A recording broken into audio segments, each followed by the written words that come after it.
Makalipas ang ilang taong pagkabigo sa Asian Boxing Championship events, nagawang makabangon ni National Boxing Team member Marvin Tabamo ng pangunahan nito ang medal haul ng bansa sa nasabing kompetisyon ngayong taon. Para sa detalye, narito ang report ng ating teammate na si Paulo Salamatin. Nais ng 28-year-old Cagayan de Oro native boxer na si Marvin Tabamo na ipagpatuloy ang magandang momentum sa mga nakahaing international competition sa susunod na taon matapos masungkit ang silver medal sa sinalihang 2024 Asian Boxing Confederation o ASBC Asian Elite Men's and Women's Boxing Championship sa Thailand. May tsansa sanang masungkit ni Tabamo ang mailap na gintong medalya sa nasabing kompetisyon kung di lamang ito nabigo via unanimous decision sa kamay ni Asilbek Halilov ng Uzbekistan sa finals match ng kanilang men's 51kg event. Ito na ang ikatlong pagkakataon na makatungtong si Tabamo sa ASBC event matapos mabigo ng 2 beses noong 2019 sa Thailand at 2021 sa Dubai.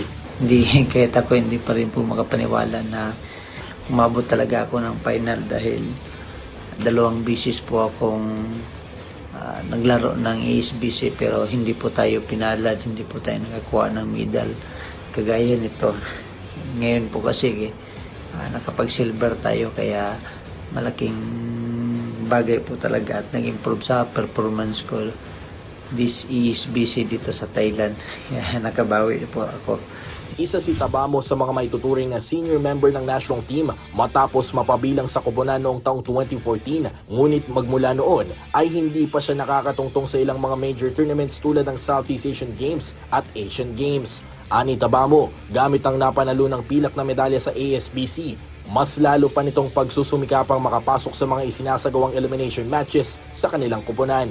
Yung goal ko po talaga is makapaglaro ng malaking tournament kagaya ng SEA Games, Asian Games kasi matagal ko na talagang minimiti yan sa buhay. Sana sa pagbalik natin sa pagtraining next year, dudublin natin yung pagsisikap sa pagtitraining dahil alam kong mahirap talaga makapasok dahil sa Asian Games, SEA Games, mga ganong tournament pero pagsisikapan ko po na makasama palagi sa mga elimination dahil sa boxing pa lang, sa training pa lang namin talaga may elimination na kami sa bawat training namin kasi hindi lang naman ako yung number 1 sa timbang, kumbaga marami din kami nag-aagawan kaya pagsisikapan ko po next year sana makapag-compete ako ng mga ganyan kalaking tournament.